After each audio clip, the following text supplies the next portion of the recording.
Welcome to episode 90 of the Highly Relevant Podcast. I am your host, Jack Rico, and before I begin, I wanted to share some really good news. I wasn't able to talk about it before the announcement came out this week, but for the last 2 months, I've been shooting a brand new show for NBC called Consumer 101. It's the first TV show from Consumer Reports, and I'll be the host. It begins Saturday morning, October 6th. Not sure at what hour. I've been told 9, then I was told around 10:30. If I were you, I'd just check your local listings that week. But it's going to be a half-hour show, 26 episodes, and I'm signed on for 3 seasons right now. Of course, you always want, the first season to go well, see if they renew it, et cetera, et cetera. It's all TV stuff. But there was talk of doing a Telemundo version. That's been put on hold for now. The show is being produced by a company called Latino Entertainment, and they're known for creating the best family programming on television today. They've won so many Emmy Awards, and I feel blessed to be working with some of the most talented producers in the TV industry. The show is about science behind the products we use every single day, like your refrigerator, your grill, bike helmets, cars, everything that you can possibly touch with your hands. We'll probably be talking about it. And some of the questions we ask are, how do they really work, these products? How does Consumer Reports test those products? Who tests them, and how does it help consumers? I take a close look at the labs and machines that people rarely get to see. If you want to be a smarter consumer, then hopefully you can join me on this new show every Saturday morning beginning October 6th. And I've done about 6 episodes that's already in the can. There's another 16 episodes I have to do to end season 1. But I'm so curious to see what you guys think of it. And please leave me your feedback.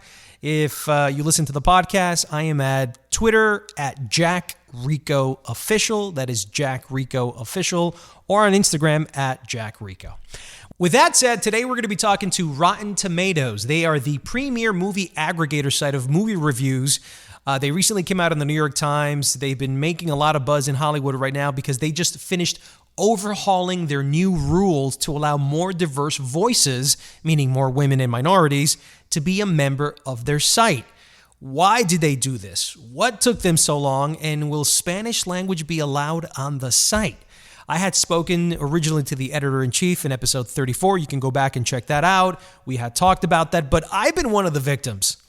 I was on Telemundo, Univision, doing Spanish language movie reviews. Then I went to the Today Show, started doing that. I obviously have my own website.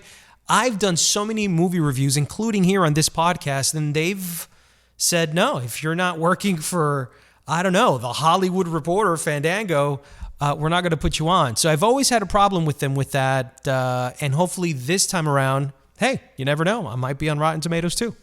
Then I chat with Latina journalist Victoria Leandra, who co-wrote a recent Bloomberg article, which I was quoted on why Latinos still don't have a movie on the level of Crazy Rich Asians or Black Panther. Is it a lack of Latino talent, or is it prejudice? We kick it off with Jacqueline Coley from Rotten Tomatoes.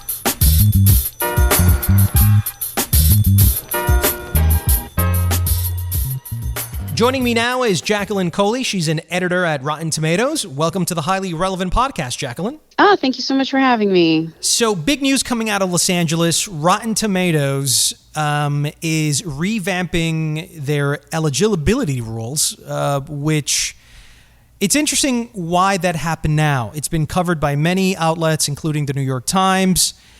Why is this news? Well, I mean, I'm glad that it's news, as I feel that we've put a lot of hard work into making this new revamped critics criteria the best one possible. So I'm glad that people decided to write about it.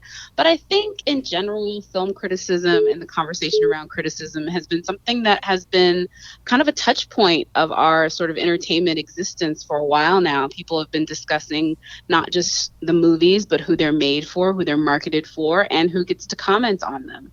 And as a member of that ecosystem, with the current, I think, necessary focus to diversity and how that affects the life of a film. The folks here at Rotten Tomatoes really thought that, you know what, we have a chance to make sure that in every way possible, we are able to play our part in a positive way to foster good change. So that's why we revamped the critics' criteria. And it's been a process that's been, I know it's been in the news maybe for the last, I would say like 6 to 9 months, but this process for what we just launched has actually been in the works here for a little over 18 months. And 18 months? Yeah, 18 months has this been a quote unquote, you talk about this as a corporate project, and then the real work to sort of like retool it and talking with critics, talking with various folks has been about a year. And I just really have to put my hats off to Jenny Johini. She is the critics relations manager here at Rotten Tomatoes. This has been basically her job since day one. And then again, it was a focus long before she arrived, because obviously hiring her was like the first part of the process. What was the big problem before with Rotten Tomatoes and its eligibility rules? Was it that there were too many white film critics and not enough minority critics? Well, I don't think there was a problem previously. I think what we sort of saw is that our tomato meter is a 20-year product. And I would say that when it was initiated 20 years ago, it was built for that. It was built for print media. It was built for publications where folks were hired. And as the film landscape has sort of morphed and changed, it's actually gotten better, because now you have freelancers, you have new media. There's so many different voices and avenues and opportunities that folks can go to find an informed decision about what they want to see on a Friday night. And this new revamped critics criteria helps us respond to that change. So we still had new media folks on the tomato meter prior to this revamp. It's just, again, we looked at our criteria and said, hey, did we inadvertently put some barriers to folks being able to apply? And did we make it really loud and proud that, hey, there's a lot of folks out there who are actually eligible with the work and the commitment and the quality that they're doing, but our previous criteria was maybe off-putting to them to even attempt to apply. And I, for example, before I started working at Rotten Tomatoes, am an example of that. I was working for a publication. We were small but mighty. We focused on women and women of color particularly. And we just didn't apply because I just said to myself, well, we're not there yet. And then when we met with the folks with Rotten Tomatoes, they're like, yes, you are there. You meet our criteria. You are somebody whose voice we absolutely want on the tomato meter. And then the application process was the same as it is for everyone else. But I think the biggest part about this revamped criteria is the fact that we're making it so loud and again, speaking out exactly to what it is and being as transparent as possible. I think there's going to be a lot of folks out there who already meet the criteria and are now going to be emboldened to apply. Why do you think it's so important to have a different array of voices, minority voices on Rotten Tomatoes? Well, I mean, when we talk about film and we talk about film criticism, it's always a question of this is going to be sat in front of an audience. And when you have a product like a film or a television show, and there's going to be an audience that consumes it, whether it's at home or in a movie theater, the folks that are able to comment on the conversation around that film should reflect the audience. So having minority voices, having diverse conversation makes a better product. And working here at Rotten Tomatoes, our product is the tomato meter. So adding these voices, making it easier for them to feel that they have the agency to apply, all of this makes our product better. And the films that, for example, speak to a certain identity can have a chance to be amplified and bubble to the surface. Let's be honest, the shifting change in criticism has been happening for a while. It's been a focus that a lot of folks have talked about as far as, a lot of people self-publish, and you have folks that never worked at an LA Times but have a huge amount of influence in what people choose to see. And again, we want that. We want to foster that. We want to make sure that we are participating in this new landscape. And so, yeah, of course, diversity is going to make all of that better. Now, what about language? Was that talked about in the meetings? Spanish, Chinese, French? I mean, there's so many outlets that want to sort of do criticism, but in their own language. Is that acceptable now on Rotten Tomatoes? From what I understand, yes. We have foreign language folks that actually are on the tomato meter now. The new criteria helps with them to remain on the tomato meter, even if they choose to like self-publish. Univision or Telemundo, those are two big broadcast networks that cater to Spanish language Americans. So that's what I was thinking. Mm-hmm. Yeah, and then also, websites like Ramel's, I'm going to say it wrong. Remezcla. Thank you so much, and apologize that I studied French in school instead of Spanish. Like, that was the really great, smart move. But no, so I think you're exactly right, and that is definitely the thing I will say about the critics' criteria is when you say to someone and you say, well, what about this type of critic? What about this type of avenue?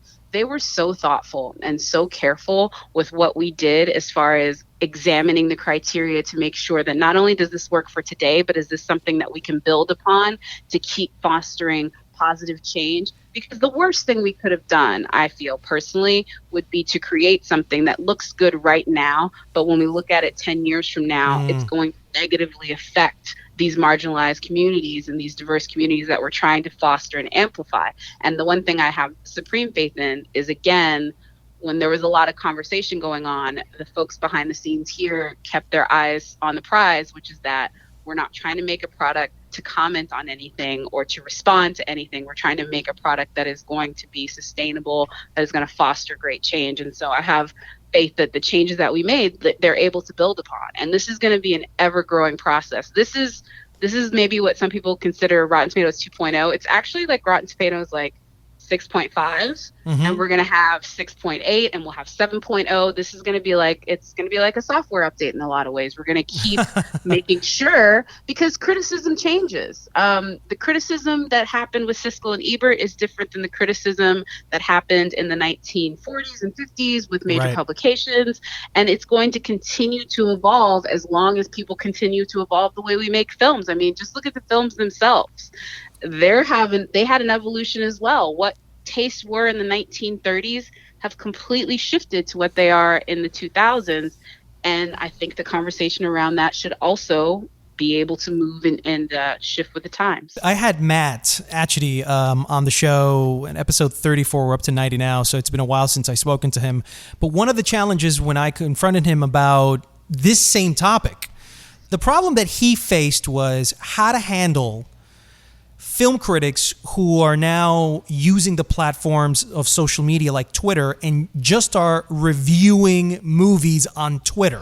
Well, I think currently, as far as the revamp criteria, one of the sort of best things that we did is we allow podcasts, and we previously allowed video, but there's going to be sort of a broadening in the sense of we're going to actively seek out new media.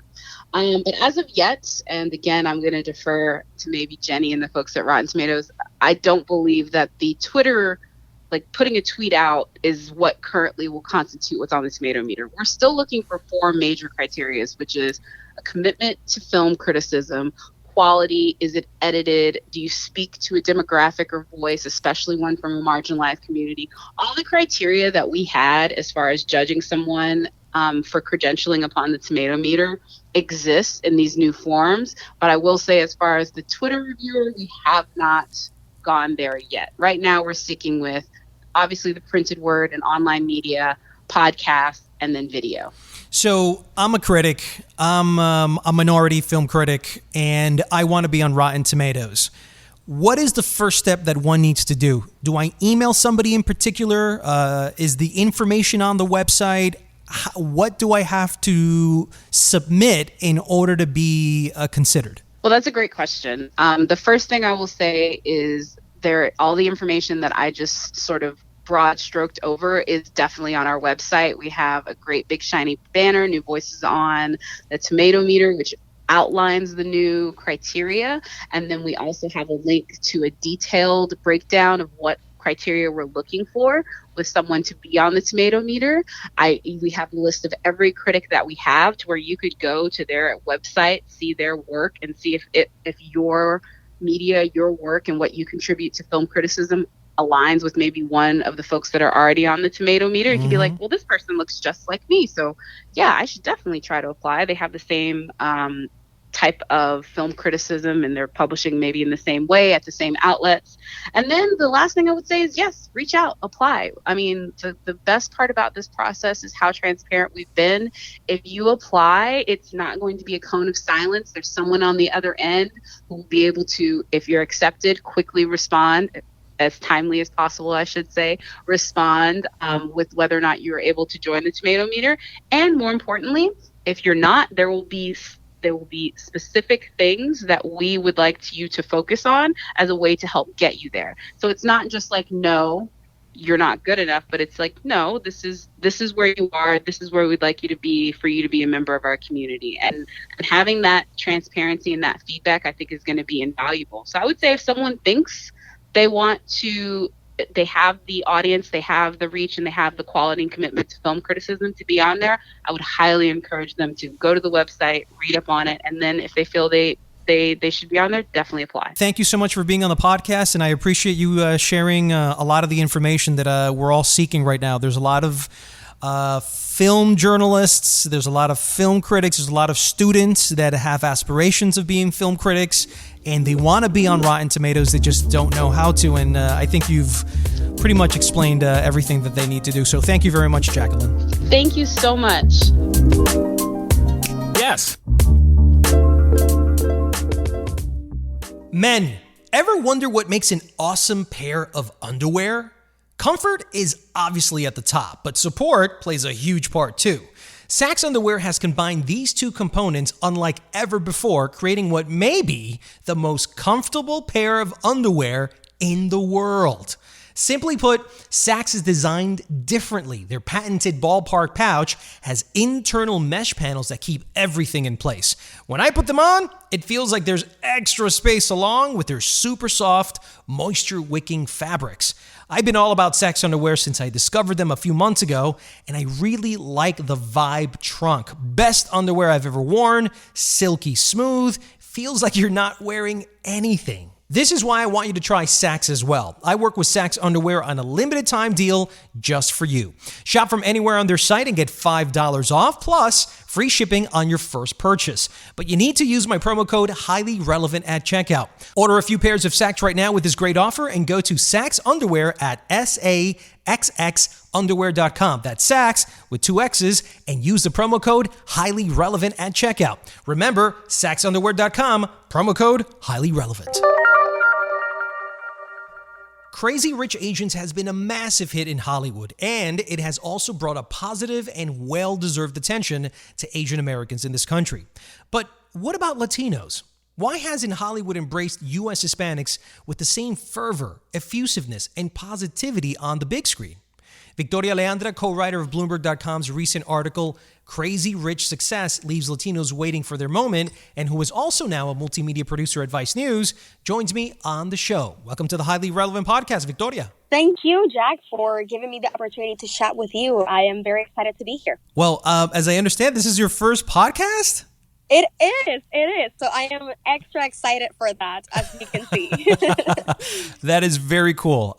Where did the idea to do this article come from? So, of course, I was looking, as a journalist, I am in a newsroom all day, every day. I was looking at all these headlines coming in from Black Panther and then the Crazy Rich Asians movie. And after this happened, I was always thinking to myself, where is our Latino equivalent? Mm-hmm. Of course, I don't see myself in these movies because they're not speaking to me as a Latina, as a Hispanic Latina. So the idea came about because I wasn't seeing myself in these films, and I was yearning for that. So now let's talk a little bit about the article itself. How would you describe what this article is about? I think that the article is basically about the fact that a minority group, which is Latinos, is an outside spender at the U.S. box office, and why that shouldn't be. It's about the fact that Hollywood says it's being more diverse, but in reality, it's not being more inclusive. You know, there's a lot of people that are aspiring journalists today that are Hispanic that aren't able to tell their stories from their point of view because, usually most of the editors that work at these news outlets, news platforms, they're usually white. And not every time do they understand where that's coming from because it doesn't speak to their own cultural experiences. Did you have any restraint? Did you have any challenges to get this story done? I think when you present the facts and when you present the statistics, there's no way that they can turn that pitch down. Because if you look at the numbers, Latinos are going to the movies. They're actually a major economic driver for films. Mm-hmm. But when it comes to representation, we're not there. So when you look at those numbers, there is a correlation. So you have the facts that are backing up that pitch. You're not talking only from your heart. You're also providing statistics for others to understand why that pitch matters and why this story matters, not only to you, but to other Latinos that are also looking at the movies and watching movies and going to the movie theaters. What was the big takeaway that you took from the article? When I first pitched the article, it was sort of an observation. It was just me seeing that there wasn't any representation of Latinos as there was for Black Panther and Crazy Rich Asians. While I was writing the article and doing the interviews and talking to Anusha, I found out that it wasn't only me who thought about this. There were others who were also thinking the same. For example, apart from you, I spoke with Ben Lopez. He's the executive director of Love Ben Lopez. I've had him here on the podcast before. Awesome. So he's the executive director of National Association of Latino Independent Producers. And the points he gave me and his ideas were exactly what I was trying to convey in the article. So I think that when we find other Latino voices, the story tells itself. It's not only an observation. It's a matter of find the right voices that can speak to the topic, and you have it. But again, if there is no Latina journalist, will I have found you and Ben? Perhaps no. Yeah, it's interesting. I was going to ask you about that. Sometimes I have a hard time, even for this podcast, to find Latino voices, simply because, A, they don't promote themselves very much. So it's not like you put in Latino film critics and there's like blogs and blogs or, Twitter accounts with the headline Latino film critic, or Latino journalists that speak on pop culture. There's not that many of us. Was it challenging for you? Was it difficult for you to find Latino voices? I think it's difficult to get a hold of them, but it's not difficult to find voices. I think when you tap into the resources that you have, like, for example, I found you through a common friend. And I think that when you ask other Latinos for other people that they know or that they might know, I think we are a community that really helps each other a lot. I'm currently looking for more Latinos for a different story that I am producing. And I literally just posted on Facebook, I am looking for this and this and this. There's hundreds of shares, a lot of people tagging each other. I think it's a matter of having someone that it's sort of that captain that joins the team together, sort of thing.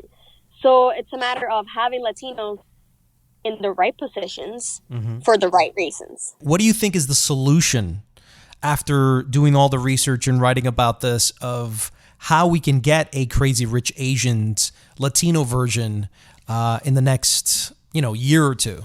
I think it's a matter of, it's going to be a community effort. It's going to be a barrio effort, as we would put it. Because it's not only that we need more talent, we also need more Latino talent that speaks to Latino audiences. Like you said, Oscar Isaac, he is from Guatemala, but yet again, he's not telling Latino stories. No, same thing with Guillermo, Alejandro, Alfonso. And it's not that they never have. And I want to make sure that there's a lot of people that are going, wait a minute, but he did Y Tu Mamá. I go, okay, yeah, that was at the beginning of his career. But once these guys crossed over into Hollywood, you know, Alfonso kind of stopped doing Spanish language movies, stopped hiring Latino actors. Alejandro was doing that until a certain point, and then Birdman and The Revenant came, and he's allowed to tell other stories. But when you're not propagating Latino actors on screen, and you're not seeing brown skin on screen, and everybody that is Latino is behind the scenes and we don't see them, you don't give them the ability to be interviewed for whatever reasons. And Guillermo del Toro is doing superhero movies and horror movies that don't have any Hispanic cultural experiences whatsoever, then you might as well just be a white American director. You might as well be Steven Spielberg. You know, and that's the beef I've been having with these three directors for so long, is that there tends to be this almost addiction to Hollywood to fit in so much that you don't want to scare away the Jewish, you know, directors that own Hollywood. And you want to fit in, you know, properly so you can get more work and you can tell the other different stories. Everybody knows that in Mexico, you know, 1 out of every 10 movies is a Hollywood movie that they see over there. You know, American culture has completely, you know, engulfed the culture of Mexico. They don't appreciate their films as much. The industry doesn't put out as many films, Mexican films, as they should. So if you're young and you're Mexican, you're watching a Hollywood movie most of the time. So I think that these guys grew up with Hollywood movies and they wanted to tell Hollywood movies, but then they forgot about us. So it's one of the key problems that I have, like Oscar Isaac. I remember in an interview at a junket, I had asked him, I said, Oscar, are you Hispanic? And he's like, yeah. He goes, do you speak Spanish? He's like, yeah, I do. And I go, why are you doing a Spanish language film? I mean, look, you could be working with the 3 Mexican directors. You could be working with Pedro Almodovar. You could be working with so many, you know, there's so many great Spanish directors. Any interest? He's like, yeah, he was working with, I think, Jaume Collet Serra on a movie. I believe that was his name, the director, and it was in Spanish. And unfortunately, it was greenlit and then it fell through. So he never got to do it, but it was going to be his first Spanish language movie. But he didn't promote it. I had to pull teeth to get it out. He doesn't sell the culture well at all. I brought him in at NBC Latino for an interview, and we had spoken a little bit about his roots. But again, he doesn't promote it if he's not asked. So it gives you this sense that maybe he doesn't want people to know about it because he wants to be more of a mainstream figure. Is that a management decision? Is that a PR decision? Is that his decision? And if we don't get all these directors and actors together to promote Latino stories because they're already inside the club, then we're going to be a failed, you know, Latino community in the business because we're not helping. 100%. And I think you put it beautifully in the sense that when he doesn't openly say that he is Hispanic, that he is Latino, it makes other Latinos like ourselves question, is he even proud? Right. Should we be proud? You know what I mean? I think that I was watching a documentary on Alfonso Cuarón recently, and the last part of the documentary was him saying that he doesn't want to be seen as a Latino director only. I understand that. And I found that interesting because the fact is that if it wasn't for his name, I wouldn't even know he's a Latino director. Now, what kind of stories, look, you're from Puerto Rico, and I happen to think that the island of Puerto Rico has probably per capita some of the most talented people on the planet. It's incredible the amount of talent that comes out of Puerto Rico.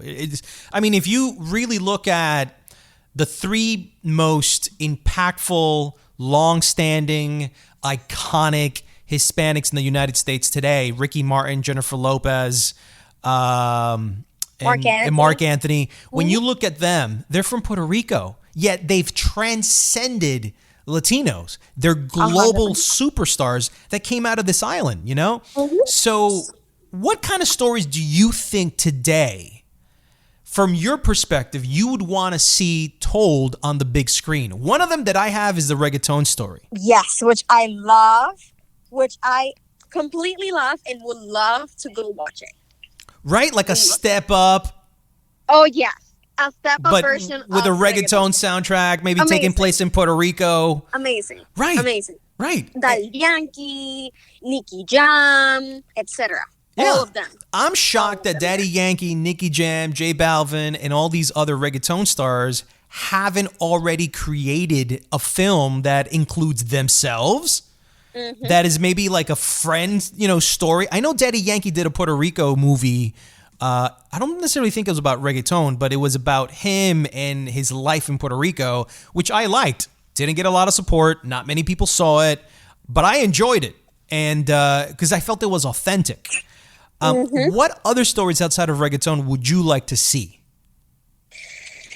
I think we talked about this previously as well, but imagine the history of salsa.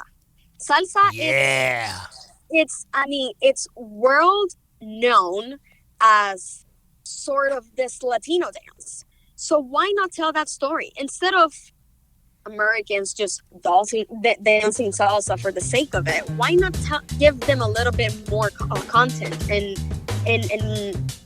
learn about the history and the rich and beautiful history of what is salsa? Victoria Leandra co-wrote Bloomberg.com's recent article, Crazy Rich Success Leaves Latinos Waiting for Their Moment.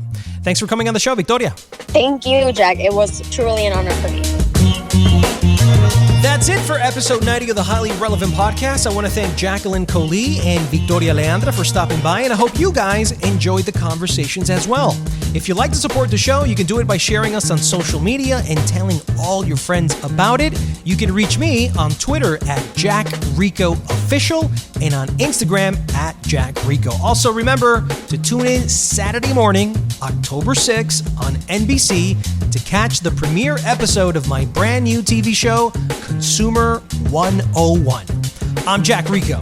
See you next week on another episode of Highly Relevant.